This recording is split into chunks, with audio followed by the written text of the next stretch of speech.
here in their Volume 1 report, which they distributed back in 2010, it says Greenprint Foundation is a worldwide alliance of leading real estate owners, investors, and financial institutions committed to reducing carbon emissions across the global property industry. Greenprint Foundation is a catalyst for change, taking meaningful, immediate, and measurable actions to generate solutions that improve energy efficiency and create value in property portfolios.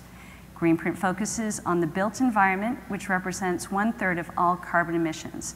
And there are a variety of founding members, and if folks want to take a look at this afterwards, you are certainly welcome to do so.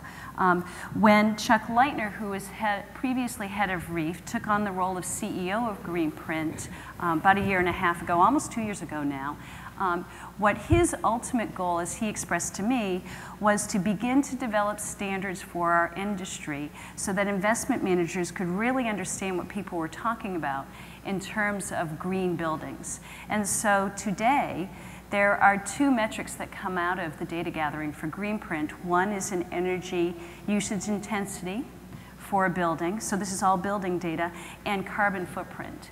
And if you have the opportunity as a member to participate in each volume going forward, they call them volumes 1, 2, and now we're in volume 3, then you do have the opportunity, as you make improvements to these buildings, the opportunity to identify the impact, certainly, of all those actions relative to the carbon footprint and the energy usage.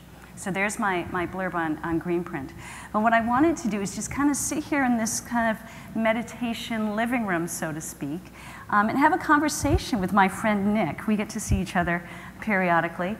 But you know, you and I have talked a little bit about in the past what our different organizations have seen as the value of Greenprint and why we became members. But you know, I wondered if you'd share that with me and the group again as to why TIAA-CREF thought that Greenprint was the organization to join. Well, sure. Thanks, Patty. And thank you, everybody, for inviting me to be here to share some thoughts and comments and hopefully insights, if we can be so bold as to expect that.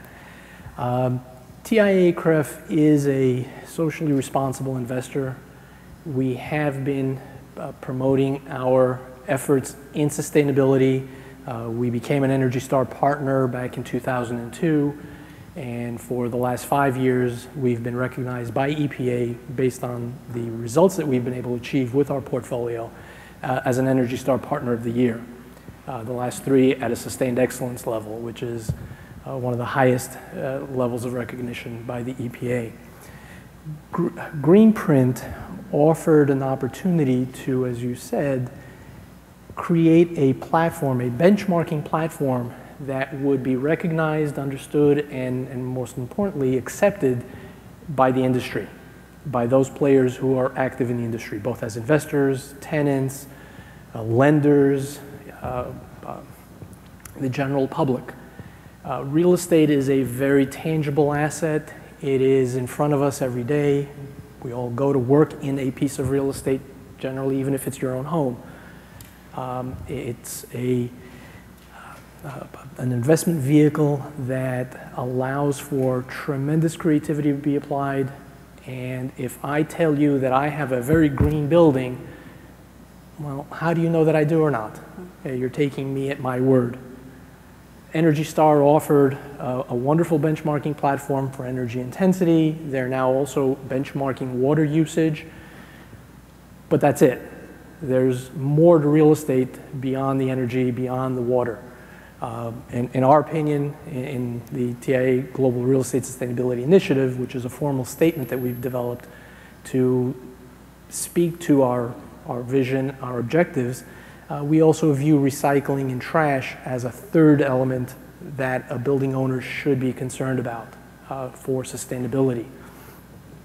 Greenprint offered that opportunity to create and develop a platform, a benchmarking platform that would be recognized by all involved, and their findings would be accepted by those audiences, whether we're talking tenants, whether we're talking the general public. It's very important to have that. You know, simply making statements, you know, when you're on our side of the shop and you're hearing stories all the time, you know, that's just not good enough. not good enough for us. Certainly there's no way we're going to make the case with our investors, those whose monies have been entrusted to us to generate a return for. So it was that goal of creating something that is new. It's certainly new in the fact that there isn't a generally accepted benchmark for sustainable properties.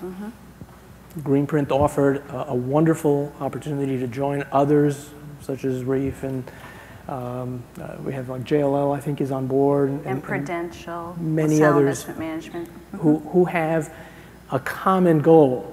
Right? It's not a competitive effort. I think that's very important. We're working collaboratively for the greater good.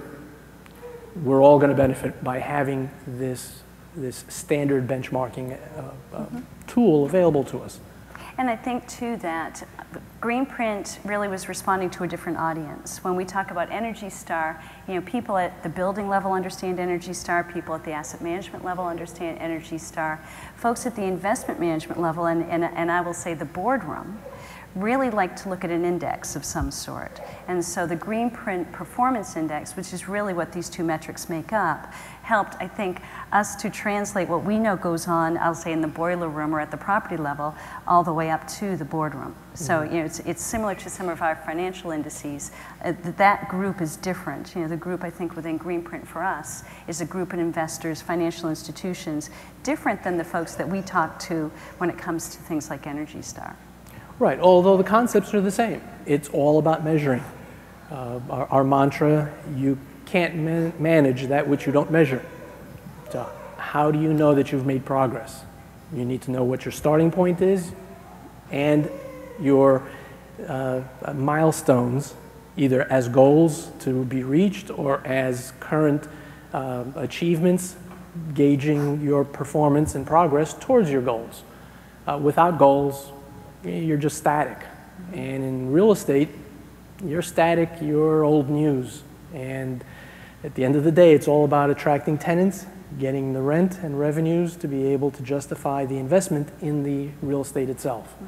So it comes full circle. We've always measured based on budgets. This is an important feature, sustainability. Creating that measurement that we can determine whether we've been successful or not. And I think you talked about it being a starting point. And I think for me, as I take a look at Greenprint, you know, there are a certain number of limitations to it. But I take a step back from that and say, you know, it really is a starting point. It starts the conversation, gets the right people into the conversation. And I've looked at it, I mean, and when I think about volume 1, in terms of the number of buildings that RREEF participated, I think we submitted 23 buildings. And they were buildings in the US, and it was data that was easy to grab from Portfolio Manager and some additional building profile data that kind of all came together into this carbon footprint figure. But we were kind of seeing what it was all about. Second year, I think we submitted about 350, and this year we'll submit close to 600 buildings. Now, Greenprint has grown along the way, but there are still certain things that they're kind of figuring out. So I'm kind of curious, what do you see as the limitations? Well, you've hit it right on the head. There is so much information that one can collect. The challenge, and right now the challenge that Adam and the rest of the Greenprint team are struggling with, that we as members and supporters are trying to help, is identifying those metrics which make the most sense to measure. Data just for the sake of collecting data is useless. You need to have a purpose for the data and then go collect it. We're trying to identify what is the important data for us to collect. And when you have so many admittedly collaborative entities that are involved, we all have our own point of view. Certain aspects are going to be more important to me, others to Patty, and all right, how do we reconcile them? Is there a common ground that we can approach? And I think the biggest hurdle right now is getting to a point, getting to a position where we can all at least have a consensus. We're not all going to agree. There'll be elements that say, oh, gee, that's just totally worthless, but it's really important for a lot more of the population base, and then we need to chase after it, and we need to get the information and measure it. getting to that point where everyone can sit back and say, you know what, it's not perfect, but it's the best we can do right now, and it gives us a tool. The objective is to have the tool. Taking the analogy with Energy Star, I've had a number of very intelligent engineers and the types that love to deconstruct software who will tell me, you know, Energy Star is flawed, and you know, the black box really isn't as capable as EPA makes it out to believe. And my answer to them is like democracy. It's not perfect, but it's the best we've got. Let's use that. I think the beauty of Energy Star is it is it's